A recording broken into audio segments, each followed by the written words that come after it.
He appears briefly in the book of Genesis, almost hidden within the genealogies, mentioned without fanfare, yet carrying a name that would resonate through generations. Nimrod, a mighty hunter before the Lord. To some, that phrase might suggest valor or courage. But a closer reading reveals something more complex, more unsettling. This was not a man who simply stood before God in reverence. He stood in bold opposition. From his first mention, Nimrod emerges as the embodiment of rebellion, a figure who stepped out from the will of God and began crafting his own version of power, glory, and dominion. Not merely a historical figure, Nimrod becomes a symbol of mankind's ancient temptation to rise above its creator. To understand Nimrod is to peer into the root of something still alive today. His life is not just a story of empire and ambition. It is the earliest expression of a spiritual fracture. While others scattered and rebuilt their lives after the Great Flood, Nimrod pursued something different. He was not interested in merely surviving or restoring what was lost. He sought to ascend, to carve out a world in his image, governed by his word, ruled by his authority. And what began as leadership slowly morphed into something darker, something more dangerous, a quiet but profound war against the order God had set into motion. His name has been largely erased from modern memory, spoken only in obscure theological circles or briefly referenced in old sermons. Yet the impact of his life never truly disappeared. It has simply changed form. Nimrod's legacy is not confined to the ruins of Babel or the dust of Mesopotamian plains. His vision, the elevation of man above all, the desire to control, unify, and dominate without accountability to heaven, still lingers in cultures, in ideologies, in hearts. And that makes his story not just relevant, but essential. Because when a man tries to take the place of God, the consequences ripple across time. What makes Nimrod's story so striking is not only his ambition, but how easily it captivated others. People followed him. They believed in him. They trusted in his strength and vision. But in doing so, they unknowingly joined a rebellion that reached far beyond politics or construction projects. They aligned themselves with a spiritual insurrection, cloaked in unity and progress. The tower was never just a tower, it was a statement. And Nimrod was not merely a builder. He was the architect of humanity's first organized defiance. The deeper one looks into his legacy, the more evident it becomes that Nimrod's rise was not just about influence, it was about replacing the divine with the human. And though his name faded, the blueprint he drafted was adopted by generations of rulers, empires, and movements that sought power at the cost of righteousness. In many ways, the story of Nimrod is a warning written at the dawn of civilization, a prophecy veiled in ancient language, a mirror held up to our own generation. We are not as far from Babel as we might think. If you find stories like these valuable, stories that dig deep into Scripture and unearth meaning for our modern lives, make sure to subscribe to the channel, give this video a like, and leave a comment sharing your thoughts. Do you think Nimrod's spirit is still alive today? How do you see it influencing the world around you? Your voice matters, and together we can uncover more of these forgotten truths. From the fertile valleys of Shinar to the shadowed edges of the early post-flood world, Nimrod emerged not as a king, but as a presence. His reputation did not grow overnight. It was shaped day by day as he moved through the land with unmatched force and cunning. His strength was not only in his arms, but in his ability to read the hearts of men and bend them toward his will. He was, as the ancient text describes, a mighty hunter before the Lord. Yet, that phrase, often misunderstood, does not only speak of hunting beasts. It speaks of dominance, of a man who began hunting the loyalty, the fears, and the devotion of others. In the wild lands of a world still healing from judgment, leadership came not by bloodlines, but by force, by courage, and by the kind of boldness that others could not ignore. Nimrod's early conquests likely began with protection. He stood as a barrier between his people and the chaos that lurked beyond.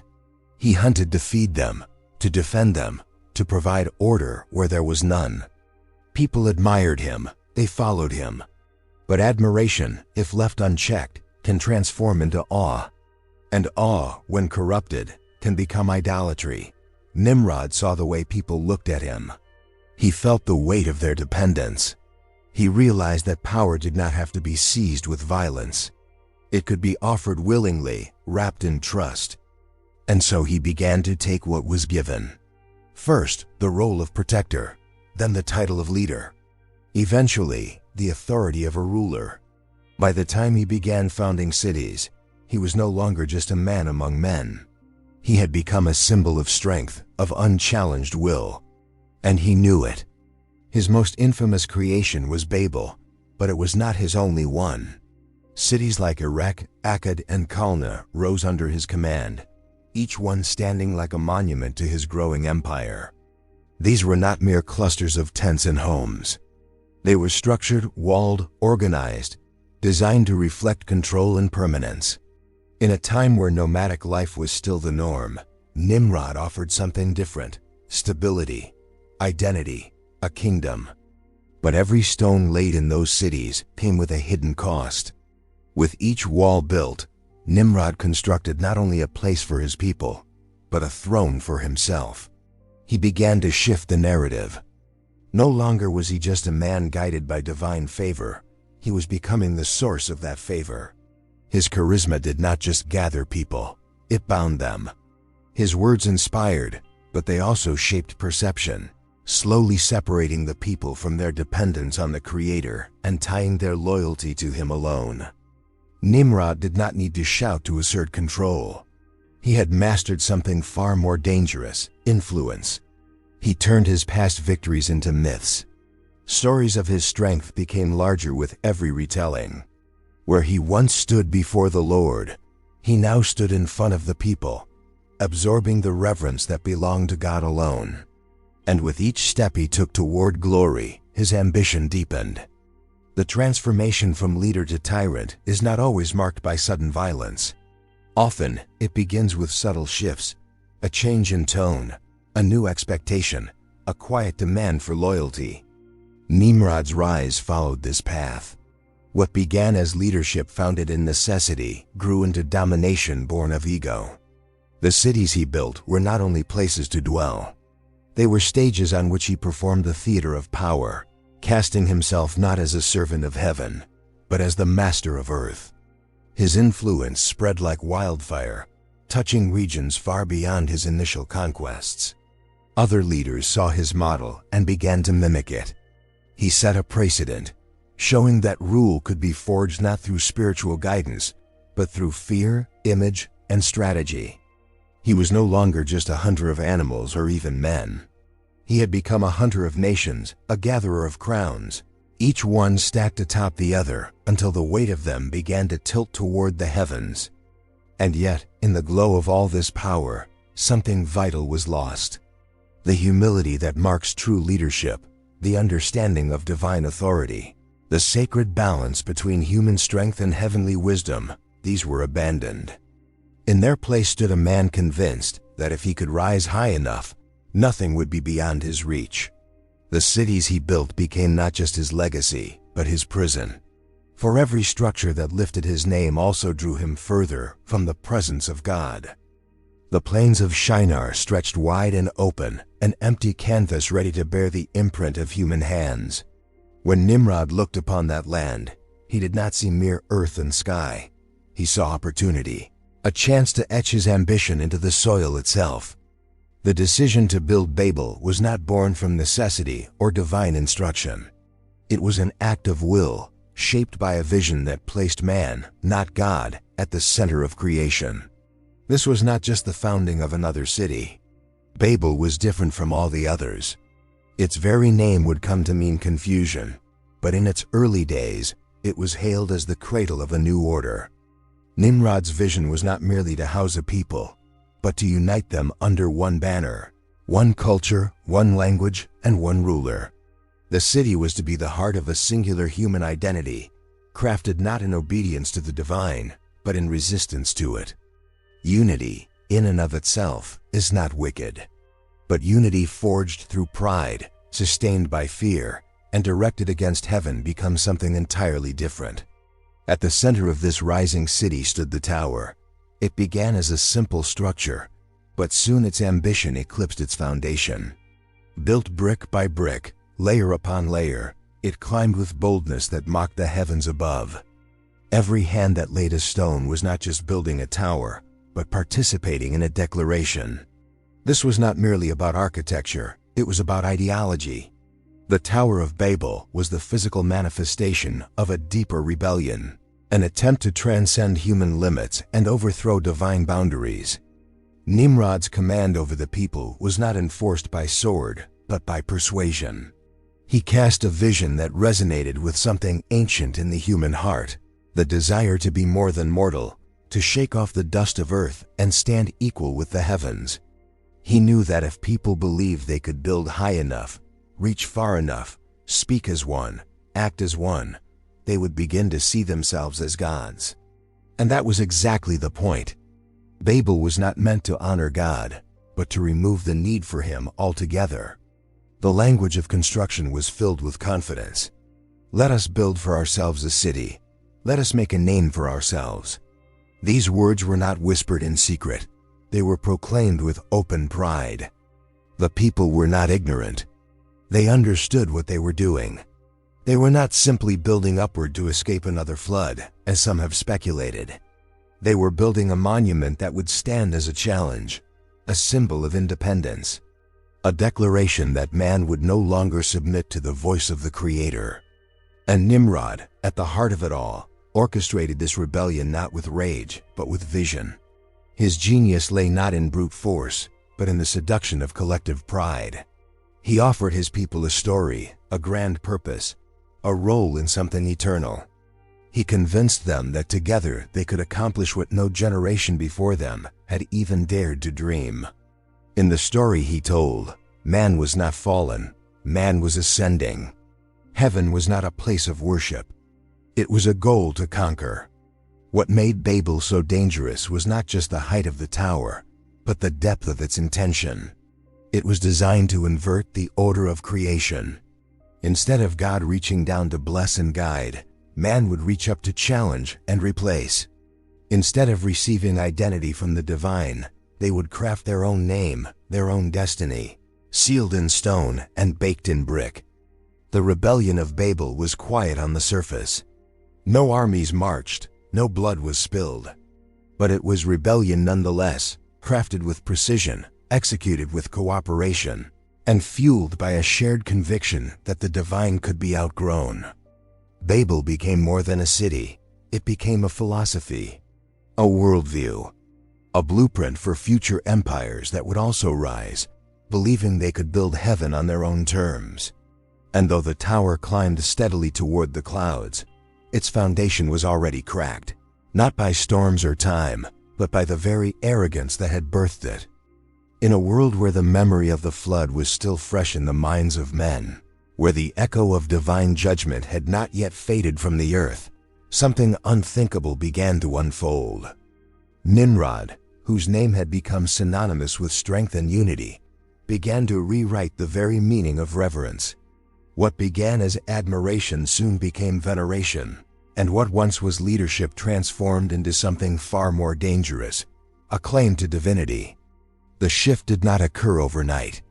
It moved slowly, deliberately, like the rising of a tide that goes unnoticed until the shore is swallowed. At first, people merely praised him. They sang of his victories, repeated the stories of his hunts, marveled at the cities he had built. But slowly, the praise began to take a different shape.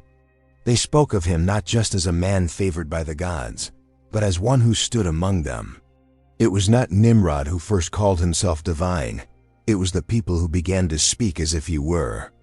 And Nimrod did not silence them. He listened. He welcomed the words. He let them grow.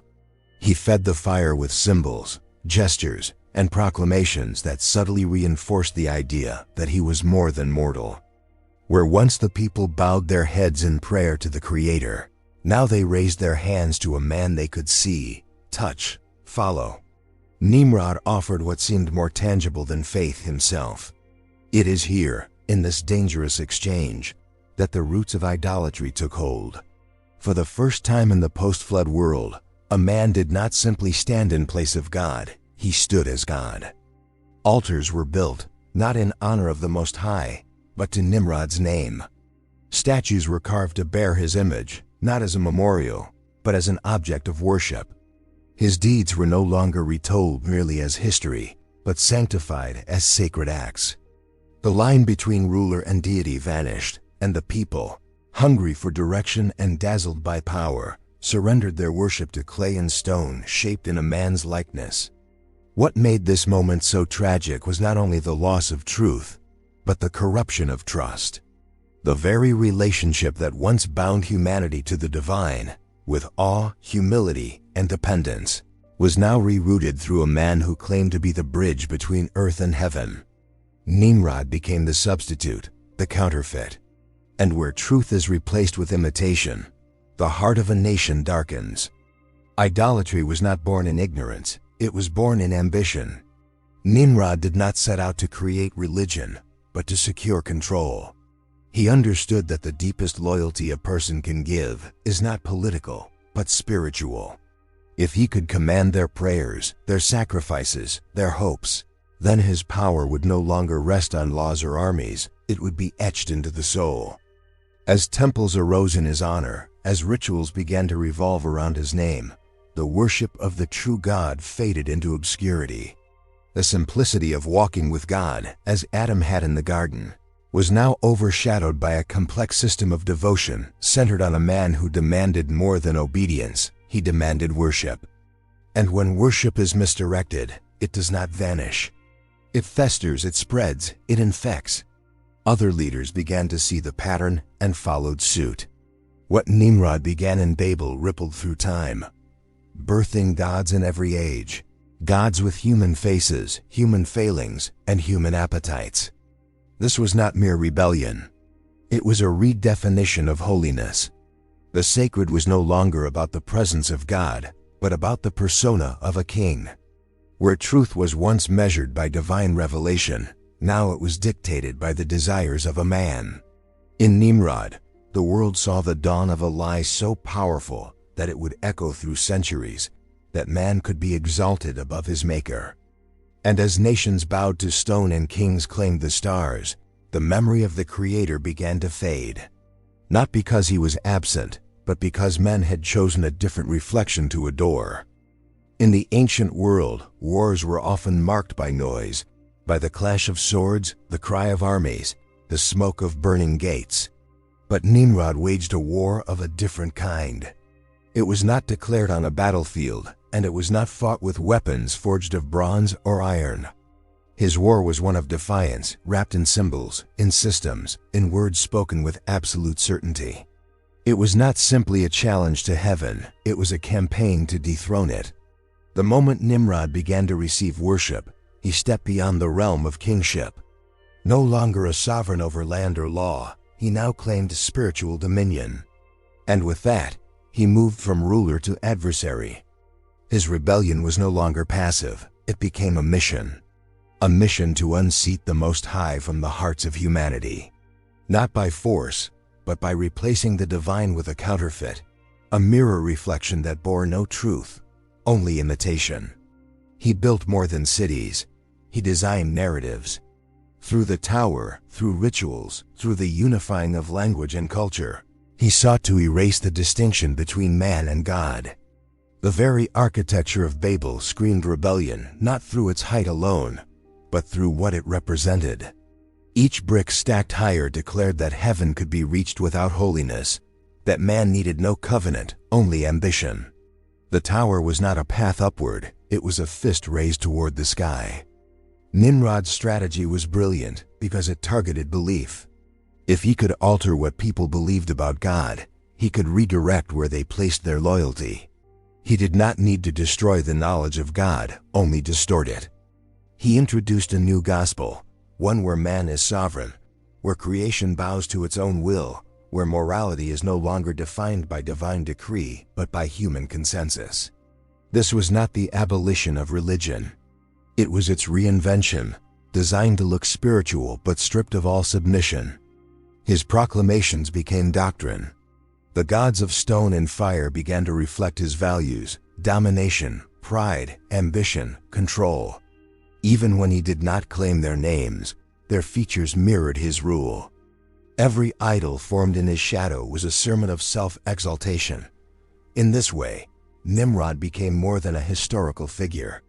He became a spirit, a model of rebellion that would echo through every age. The power of his defiance was not just in what he said, but in what he inspired. Other men looked to his example and saw a pathway to greatness unshackled from reverence. His empire became a prototype for every system that would later rise with godless confidence, claiming to liberate while secretly enslaving. His ideology carved paths through kingdoms long after his bones returned to dust.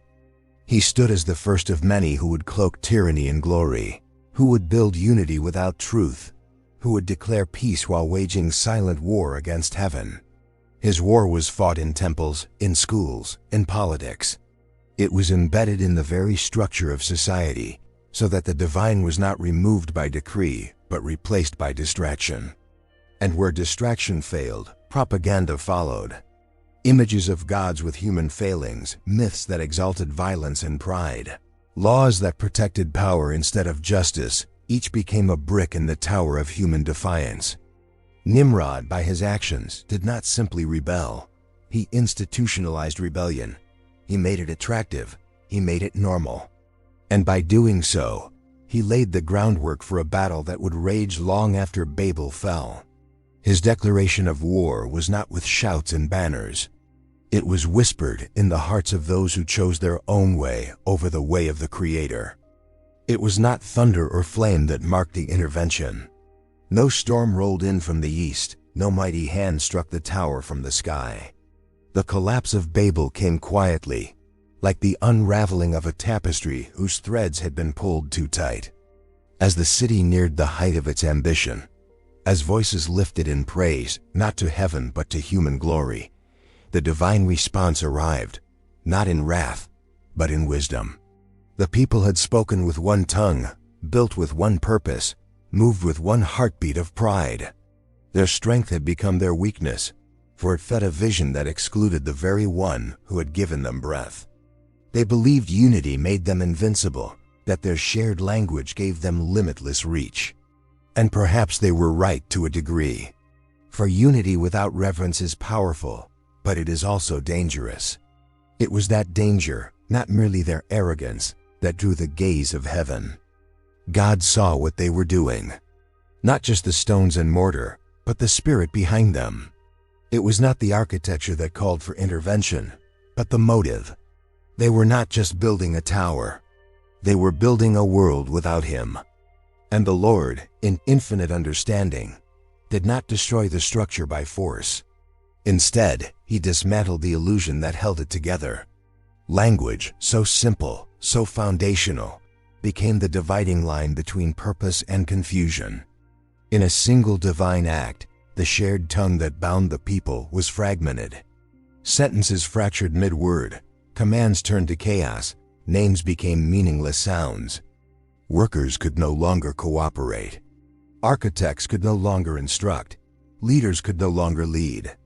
The power of Babel collapsed, not under the weight of stone, but under the silence that followed when voices could no longer agree. And what some might see as judgment, in truth, was mercy. For had they succeeded, had the tower reached its intended height, had Nimrod's vision become reality, the world would have plunged deeper into a darkness not of ignorance, but of false enlightenment. God did not confuse the languages to punish man, but to preserve man, to interrupt a path that would have ended in total spiritual ruin. He scattered them not as exiles, but as those spared from a future that would have enslaved their souls. The scattering of the nations was not the end of civilization. It was the beginning of its true diversification. With new languages came new cultures, new lands, new possibilities. The reset was not a curse, it was an invitation. A reminder that no matter how high man tries to climb, he is still bound to a higher truth, a higher law, a higher purpose. And when that truth is rejected, mercy steps in, even through disruption. Babel fell, but it left behind more than broken plans and empty altars. It left a warning etched into the human story. Every great human endeavor built apart from God, every tower raised in the name of pride, eventually reaches the same moment where God, in His sovereignty, intervenes not to destroy but to realign. The confusion of Babel was a declaration that no kingdom stands secure when it stands against heaven. And as the dust settled on the plains of Shinar, and the scattered voices faded into the distance, the silence that followed spoke louder than any proclamation Nimrod had ever made. It spoke of a God who sees, who acts, and who, in love, will not allow rebellion to become the last word in the story of mankind. Even after the dust of Babel had settled and the echo of voices once united had dissolved into countless tongues, something remained behind. Not in stone, nor in the remnants of Nimrod's cities, but in the deeper chambers of the human soul.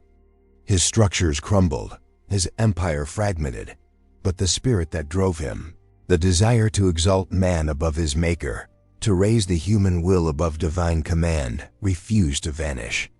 It slipped through time like smoke, intangible but ever present, finding new forms, new names, new thrones to occupy. Long after Nimrod disappeared from the world stage, the world he envisioned began to reemerge in different shapes. Babylon, rising from the soil of Mesopotamia, bore the same defiance that once crowned the tower. The names of gods changed, the languages shifted, but the essence of the rebellion remained untouched. In Babylon's temples, idols stood in the place of the Almighty, their gold faces hiding the hollow promises of self-worship. The ziggurats mirrored the ancient ambition of Babel, structures that pointed to the sky, yet were rooted in human pride. From Babylon, the spirit journeyed westward.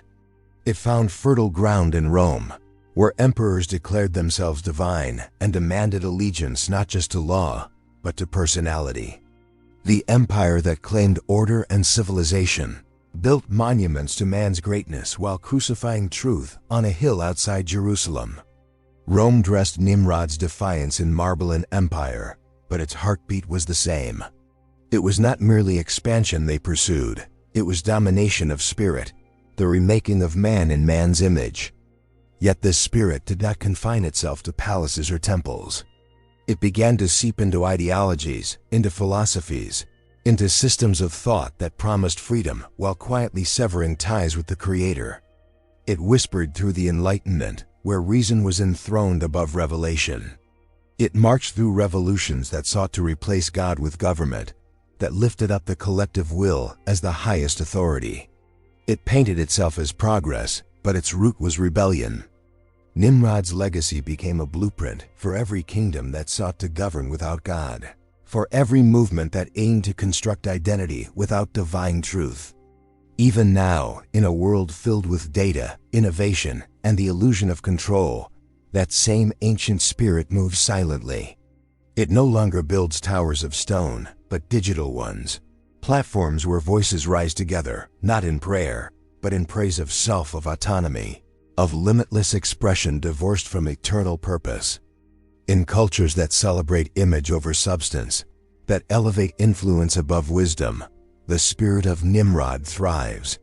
It wears the face of ambition, but behind it hides a heart that still seeks the throne of heaven. It tells humanity that we are enough, that we can create our own morality, our own destiny, our own truth. But the pattern has not changed. What began in Babel continues in every place where man builds his world with no room for the one who breathed life into the dust. The spiritual war Nimrod initiated did not end when the people were scattered.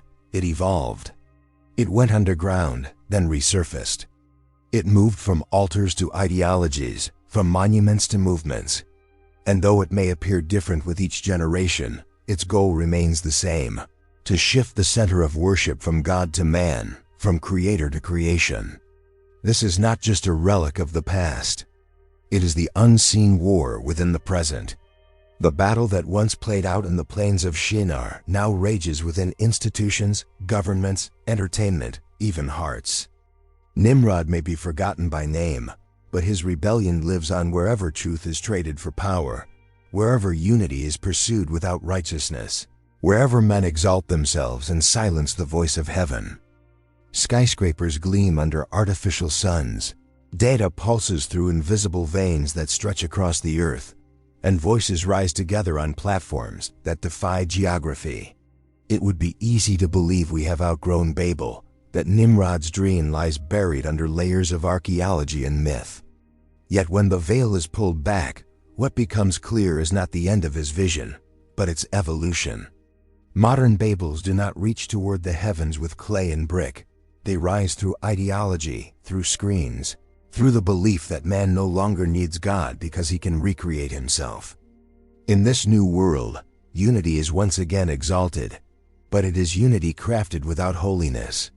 The drive to connect, to speak one language through technology, to erase borders and distinctions, on the surface, it seems noble. But when that unity has no moral compass, when it exists apart from truth and righteousness, it becomes the same seduction that once led a people to build a tower in the plains of Shinar. Today, the tools are different, but the spirit is the same.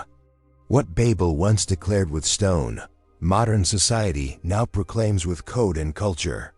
We have built our towers, not upward, but inward. Systems of thought, structures of power, movements that reject any authority higher than human reason. Technology offers salvation in the form of convenience and control, promising solutions to problems that are often spiritual at their root. Science becomes not a tool to explore creation, but a throne upon which human intellect is crowned.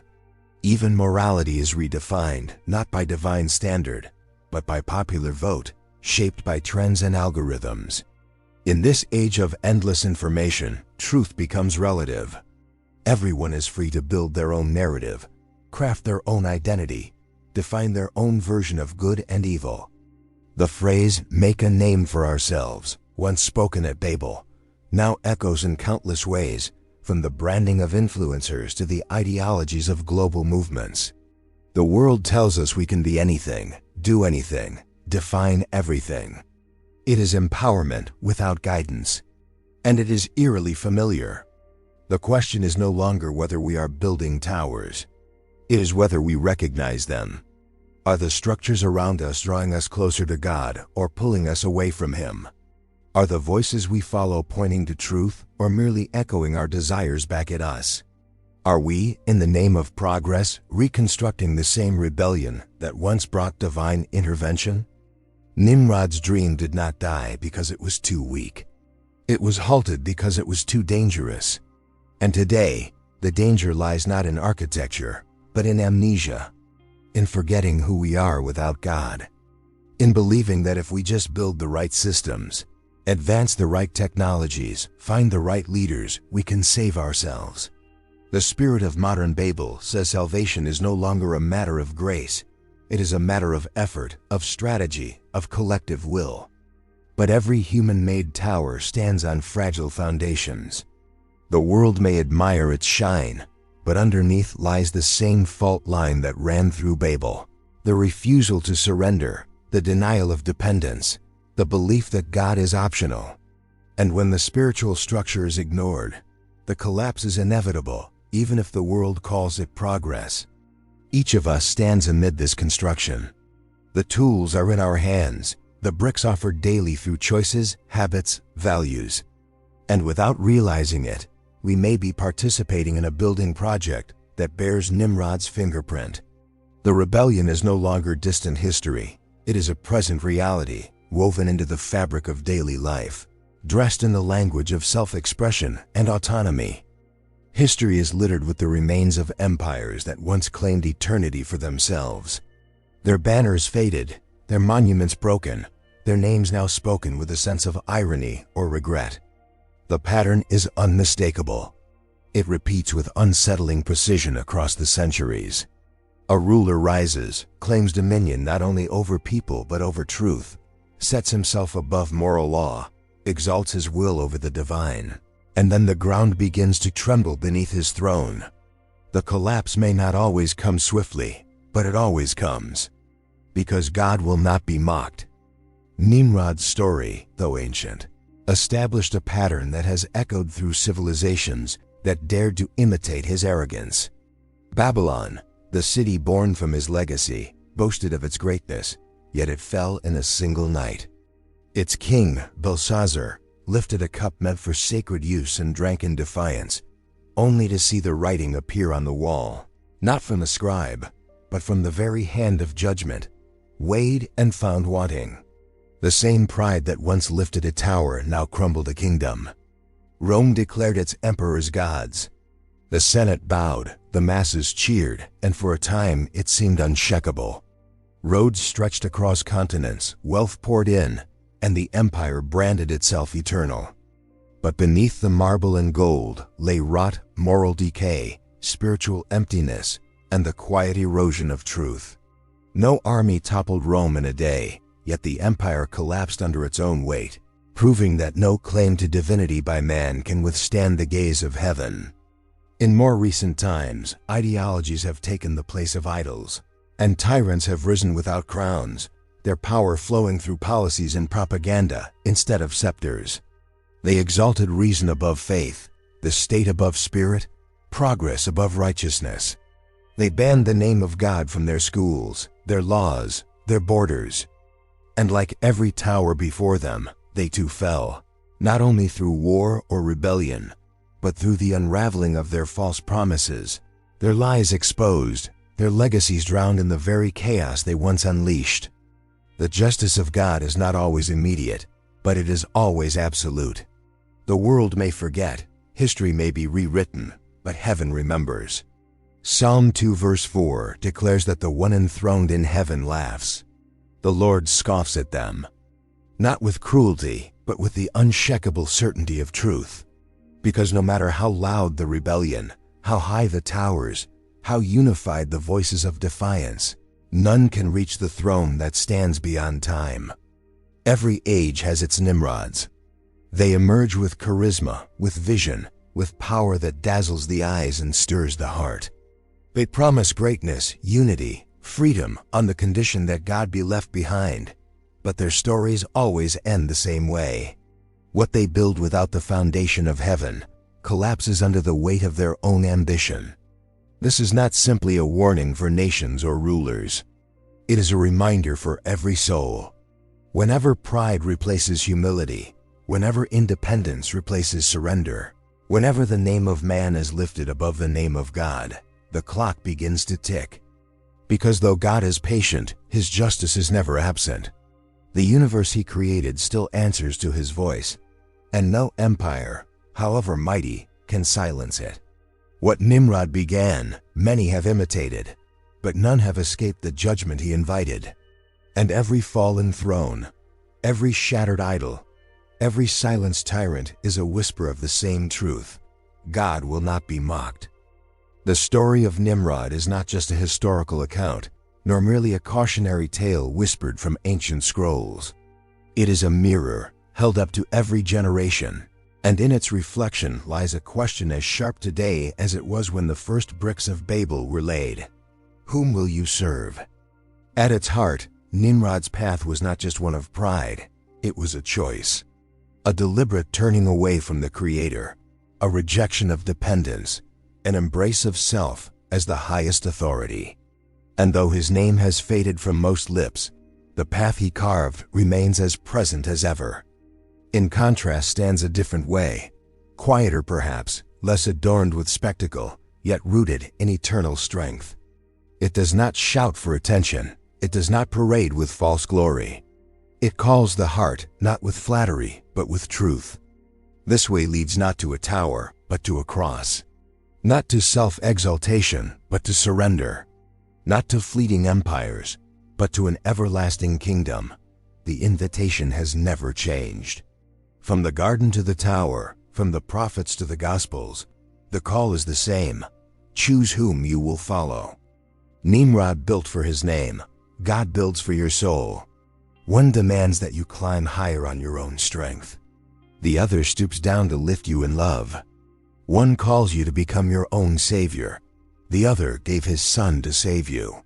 The spirit of Nimrod still lingers, but so does the Spirit of God, unshaken, unyielding, unchanging. This is not just about ancient choices. It is about your choice right now. Because you too are standing between two towers, one built by man, one offered by God, and the kingdom of heaven does not force itself upon anyone. It waits for a heart willing to lay down pride, to surrender the illusion of control, and to enter into a peace that cannot be taken, a truth that cannot be shaken, a love that cannot be broken. Thank you for watching this journey through one of the most profound and overlooked legacies in the Bible. If this message spoke to you, or challenged you in any way, take a moment to subscribe to the channel so you never miss another video like this. Give it a thumbs up to support the work being done, and leave a comment to share your thoughts. What stood out? What inspired you? What questions you have? And above all, share this video with someone you care about. Because truth, once received, is meant to be given. The story of Nimrod may be ancient, but its warning and its invitation could not be more urgent.